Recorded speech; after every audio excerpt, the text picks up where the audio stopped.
I'd like to call the Tuesday, April 8th, 2014 Community Redevelopment Agency Board meeting to order at 5:20, approximately 5:20. A roll call, Madam Clerk.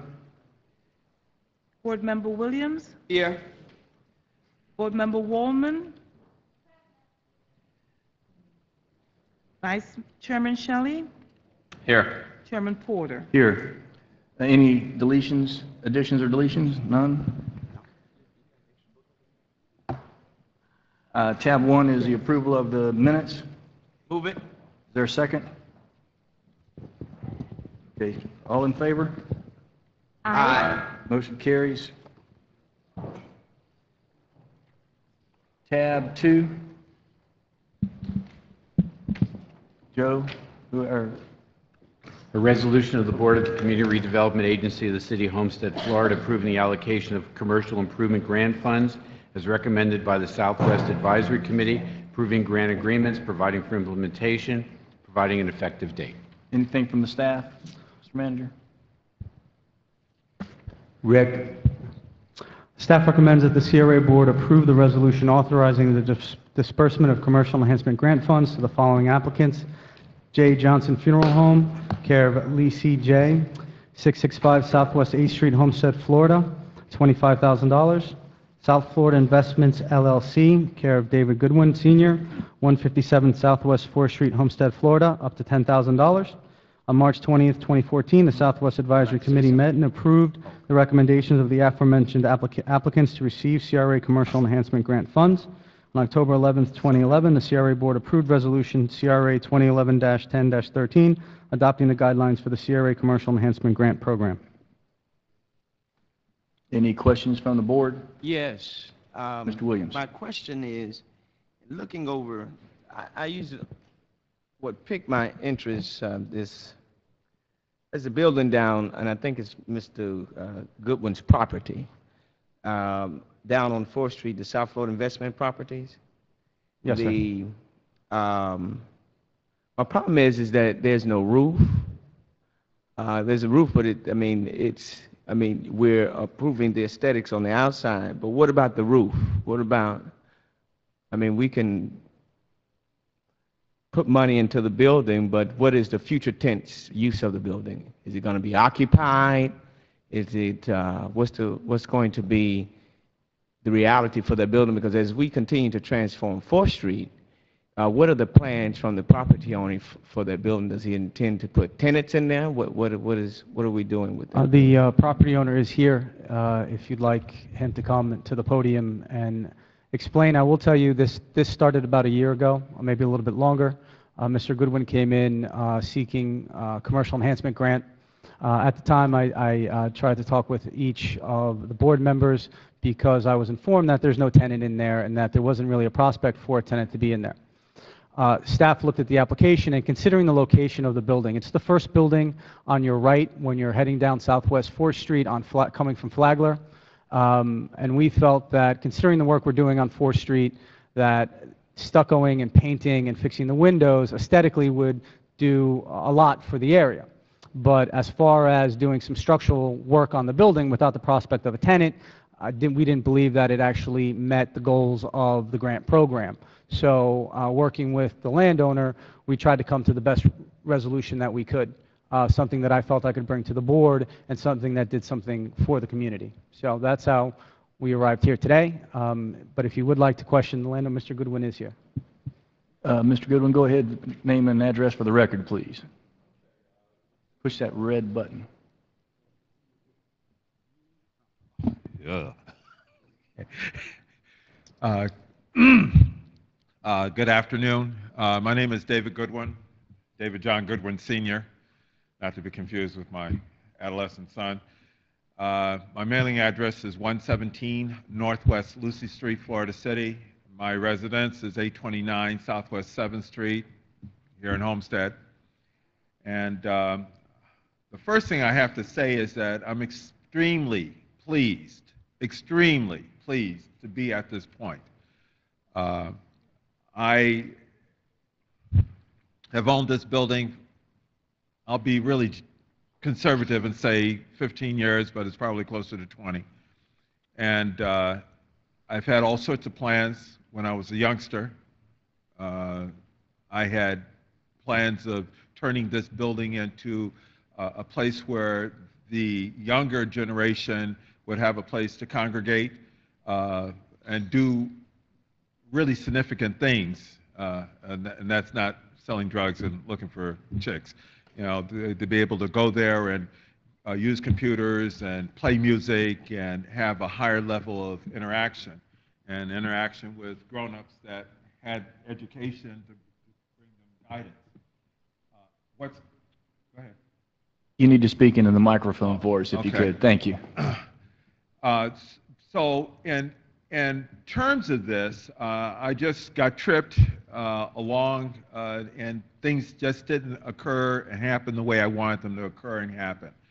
So, but I've been stubborn. I ain't gone away. The building hasn't gone away. So I had an opportunity to meet here with Rick, and especially after the building was damaged. There was a building next door to it that was demolished by the city, and they damaged the side of my building, and I got turned around in circles with the insurance companies. I just threw up my hands, and I was glad I met him, and he provided some guidance. To address some of the bottom lines of this is that, number one, if you're going west down Southwest 4th Street, or if you're getting off the bus there, the busway, I don't care whether you're going north or south on the busway, this is the first building that you'll see on the right-hand side. Those of you that may not be totally aware of it, but it's got some white paint on in a section because somebody decided that they wanted to perform some artwork there, and I had to cover it over. But this is an opportunity, and it's a broad opportunity. Opportunity for one, for me to be allowed to at least open one part of the building to do what I'd like to do, and I play with my toys. Some of you may be aware of me or not, but I make my own fuel, and I do scientific things and whatnot like that. The second is that once the building is refurbished, it will allow an opportunity for another entrepreneur, or maybe some entrepreneurs, because I'm really strong about youth, really strong about youth. You know, our future as old people, well, not all of you, a couple of you know what I'm talking about, is dependent upon the youth. If the youth don't get educated, if the youth aren't guided, we're not going to go anywhere. Mayor, all due Okay. respect, Mr. Goodwin. Yes. My question is, all due respect to you, and I appreciate the elaborate history you've given us. My question is, what do you plan to do with the building currently? Is it can you put a tenant in there tomorrow after these upgrades are done? Well, no, it can't happen because... Okay, second question. Second question is, if you cannot put a tenant in there tomorrow, we're putting money into a building that you're not going to use anytime soon, because you're going to keep putting, if we're giving you money to upgrade your facility, it won't be upgraded to the point to where there will be persons that can use the facility. There are other problems with your building, is that not right? Most certainly. What other problems do you have? What's first, the most challenging besides the aesthetics on the outside? the most challenging is the roof. The roof. So if it's- we're not repairing the roof, you're going to continue to have those challenges. So my question is, coming around to close this out, is that I appreciate you bringing the application forward, Rick, but and I guess a conversation with the board perhaps need to be had between you and the board and us, that going forward, I think as we continue to invest into these buildings, into these residential housing, that if we're going to be putting money in, they should be either ready for to have a tenant after we have put money in, or to help the building get to that point. At this point, this is not going to help anything with this building. And then from my understanding from what he just testified, to say that when we demolish the building, we damage his building. Is that not what? Well, that's been Mr. Goodwin's assertion. The company that did it, of course, they went through the insurance process, and the company is saying that those holes were there prior. When they just removed the building, this is what they found. And so the city's never gotten involved in that discussion. Okay. My concern with this was always the aesthetic value of the street. It's a historic street, so I felt it was something that we could justify. But again, the final You determination want to rests. justifying his application? No, that's why I brought it.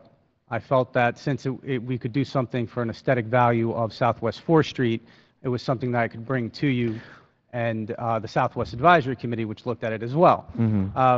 That being the case, I always knew it was going to be an issue that the roof had a problem and that there was no tenant. But at the same time, considering what we're trying to do on Southwest 4th Street, I thought I should bring it and let you decide. how So you we wanna- put all this work into this building. What type of insurance is on there? Is there any insurance on the building? As it stands now, no, there's no insurance on the So building. if we Let me put, finish.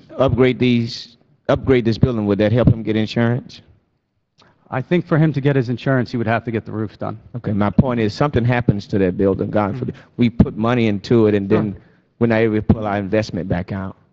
How does that help the city and the residents or that area?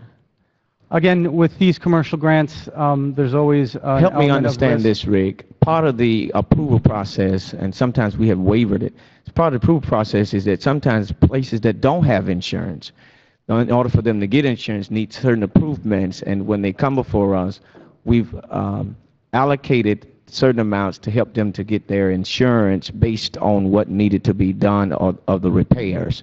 So if, for instance, for example, if there could not have been, they could not get insurance because the windows needed to be done, well, one of the issues where we would treat will be the windows in order to help them get insurance, right?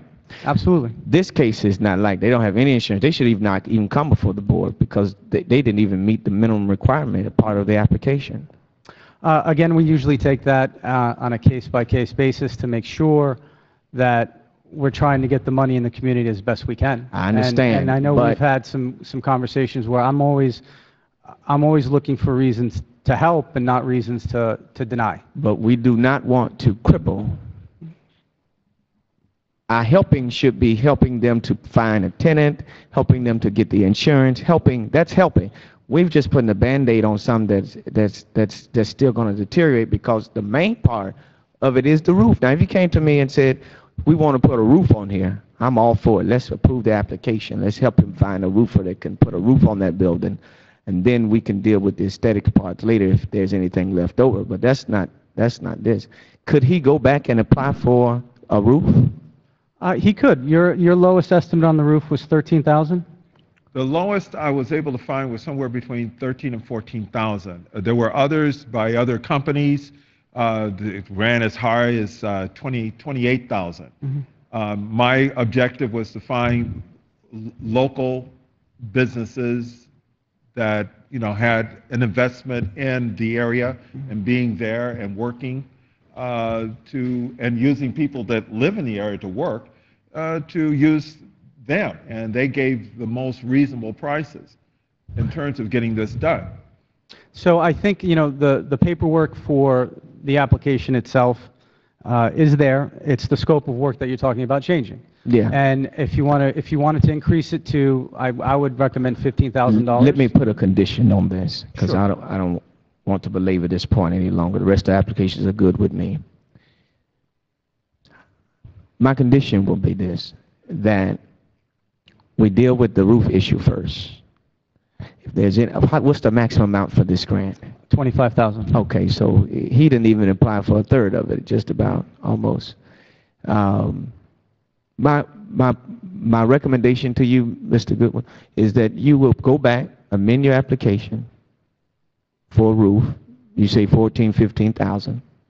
Apply for the whole 25,000. That way you can perhaps still do your aesthetic work on the outside. That way you have a complete building.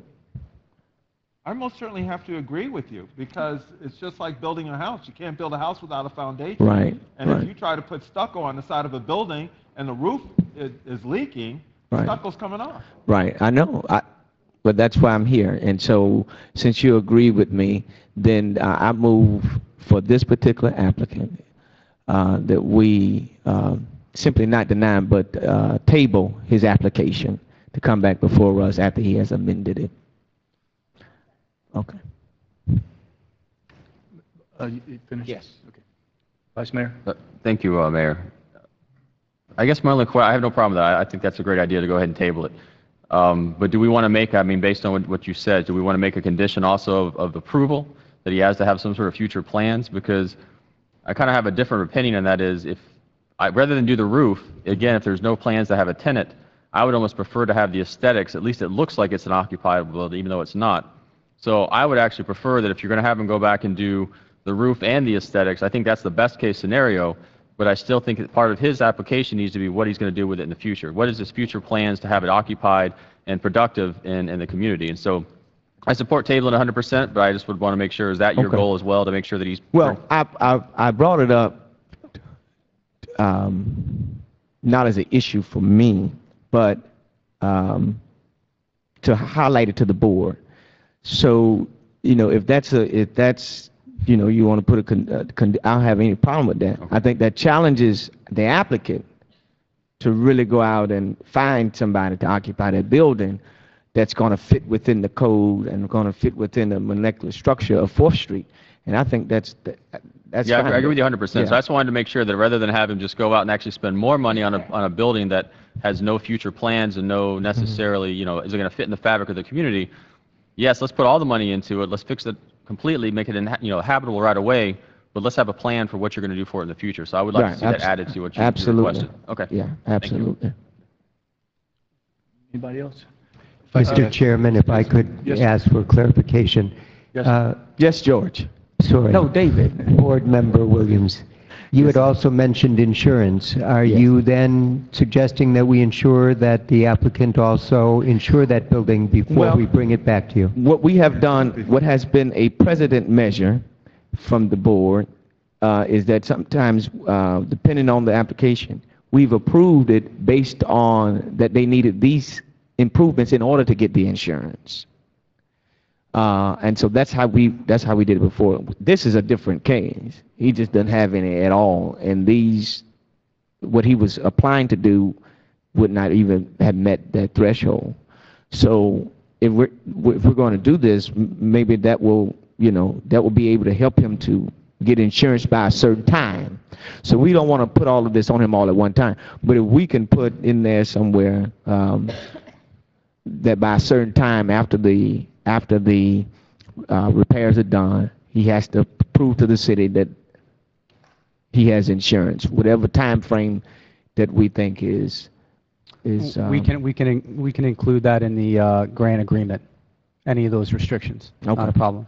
Yeah. Okay. So is it your intention to defer his application at this point and have him come back with the full $25,000? Right. Okay. To amend it at scope of services, including the roof Okay. and that, yes. Okay, so there needs to be a motion then. There's an exhibit to this resolution, which is Okay. Exhibit A, that contains both the J. Johnson Funeral Home grant Yeah, I saw that. and It's this one. both, So are they this both one- together? Yeah, so you need to move to amend Exhibit A to delete his grant at this time, with instructions to staff to reprocess it and bring it back at the next CRA meeting to include the larger grant.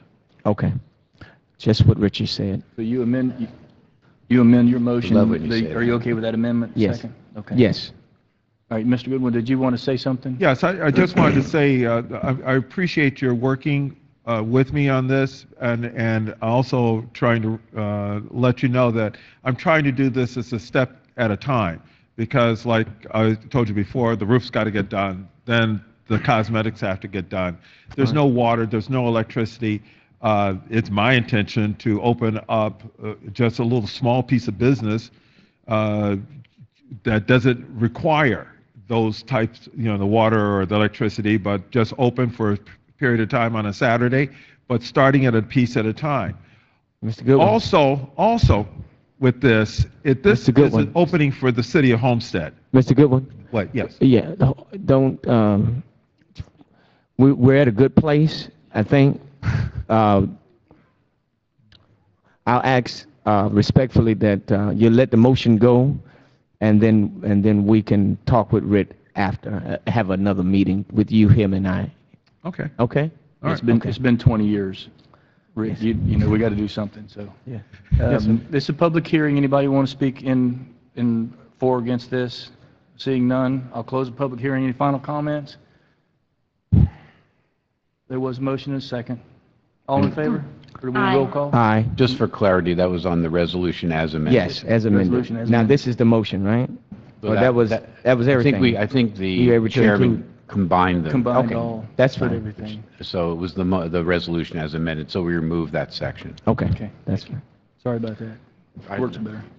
Okay, so we're going to move on. Thank you, Mr. Thank Goodwin. you so much, Mr. So Goodwin. we're going to go to section, we're going to Jay Johnson? No, we're done. No, we're done. We're going to move The on rest to of them are number good. B, to letter B, which is a resolution of the Board of Community Redevelopment Agency of the City of Homestead, Florida, approving the allocation of residential multifamily grant funds as recommended by the Southwest Advisory Committee, approving grant agreement, providing for implementation and effective date. Tab 3. Tab 3. Is there anything from staff, Rick? The staff recommends the CRA Board approve the resolution authorizing the disbursement of multifamily residential grant funds to the following applicant: Steve Capiello of Redavo Estates, Inc., for 25 Southwest 3rd Street, Homestead, Florida. Mr. Capiello is eligible to receive up to $10,000 with a 10% match. Any questions from the board? This is a public hearing. Any comments from the public, for or against? Seeing none, close the public hearing. If no comments, is there a motion? Move it. Second. It's moved and seconded. Any final comments? Roll call, Madam Clerk. Board Member Williams? Yes. Board Member Woolman? Yes. Board Member Burgess? Yes. Vice Chairman Shelley? Yes. Chairman Porter? Yes. The motion carries. Thank you. Tab 4. A resolution of the Community Redevelopment Agency of the City of Homestead, Florida, approving the allocation of emergency residential improvement grant funds recommended by the Southwest Advisory Committee, approving grant agreements, providing for implementation, providing for an effective date. Tab 4. Staff comments? Move it. Oh, Let's get to staff first. yeah. Staff recommends the CRA Board approve the resolution authorizing the disbursement of emergency home repair grant funds to the following applicants: Mr. Johnny and Mrs. Diane Brown, 214 Northwest 6th Avenue, Homestead, Florida; Mrs. Suzanne Clayton, 848 Southwest 8th Street, Homestead, Florida; Mrs. Sandra E. Gilly, 500 Southwest 10th Avenue, Homestead, Florida. Applicants are eligible to receive up to $10,000 in emergency home repair improvements. Okay, this is a public hearing. Any comments from the public? Close the public hearing. Any final comments? Is there a motion? Move it. Williams, is there a second? Moved and seconded. Roll call, Madam Clerk. Board Member Williams? Yes. Board Member Woolman? Board Member Burgess? Yes. Vice Chairman Shelley? Yes. Chairman Porter? Yes. The motion carries. Tab 5. Resolution of the Board of the Community Redevelopment Agency of the City of Homestead, Florida, approving the establishment of the Housing Rehabilitation Grant Program through the amendment and consolidation of the CRA Residential Improvement Grant Program, Community Redevelopment Block Grant Housing Rehabilitation Program, providing for implementation and an effective date. Tab 5. I have reports. Your staff report. CRA staff recommends the CRA Board approve the resolution authorizing an amendment to revise the CRA's residential grant program. There is a memo in your packet detailing the history of this. If you recall, in July of this past summer, the council approved the CDBG Community Development 5-year consolidated plan and the annual action plan. Within that was $150,000 for a citywide hurricane shutter program that was amended via motion to a housing rehabilitation program. Council suggested it be run in conjunction with the CRA residential housing programs. Taking that direction, I met with the Finance Department, which oversees CDBG, the CDBG consultant. We looked at our CRA programs, and we've come up with a program that we call the Housing Rehabilitation Program. This is basically a one-stop shopping for residents in the city who meet the criteria for housing rehabilitation. Currently, we have 3 programs, 2 $10,000 grant programs and 1 $5,000 grant program. You're only allowed to receive 1 $10,000 and 1 $5,000, and these are the CRA programs, for a total of $15,000. We took our application, we amended it to include all of the CDBG requirements that you would need. We created a program for CDBG, and basically, a citizen comes in who meets the income requirements of the program, and the staff will assess which grant they can receive. For example, if you need to have your roof done and you need a fence and you're outside the CRA, staff will inform you that you're allowed to get the roof, because CDBG can do roof, and the federal guidelines say that they can't do a fence. If you do that in the CRA will pay for the fence, and CDBG monies will pay for the roofs. The purpose of doing this, we believe it's a much more efficient way of managing all of these grants. It will eliminate some confusion to the citizens about what they can and can't do. It will also allow us to maximize the available funds that we have. This way, it's inclusive of the entire city. It also gives the city an opportunity to create a housing program that's not solely dependent on our TIF revenues. We wanted to bring this to you. You had created our housing programs via resolution, so I wanted to bring it back. I need you to approve this so that we can do this jointly working with CDBG. How much of the CDGB, what percentage, or how much CDGB do we get every year? We get approximately $740,000 to $750,000 has been our allocation the last couple of years. And out of that, the housing program in this last action plan, we set aside $150,000 for the housing program. What's the plans for the remaining part of the CDGB? Although the action plan that was approved by the council included Blakey Park renovations for $100,000, Maui Drive sidewalks, curb and gutters for $172,000, the housing rehab, as I mentioned, $150,000. Then there's some public service awards and public facility awards to non-for-profits that rounds up the balance, and also for the administration of the plan. Can you apply for additional CDGB, or, I mean, I know because we got to 50,000, it automatically, I believe it allocated us, or we got to the 750 without competing, correct? That's, yeah, because we're an entitlement city, it's based on a formula, so as far as requesting additionals, that wouldn't work. It's based on population income levels, so. Okay, so that's it, 750 is what we would Formula driven, yes, sir.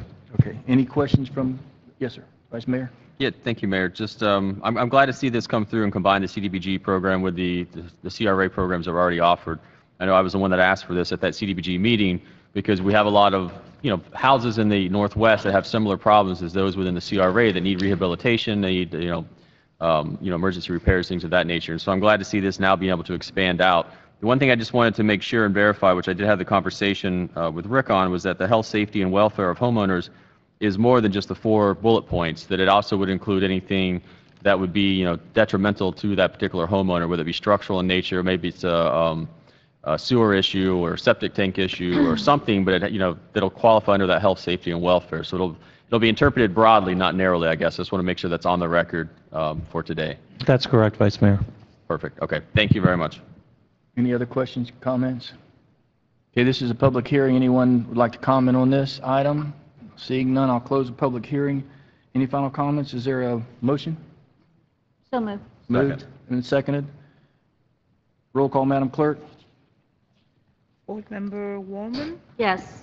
Board Member Burgess, Board Member Williams. Yes. Vice Chairman Shelley. Yes. Chairman Porter. Yes. Motion carries. Any other reports, Mr. Manager? No?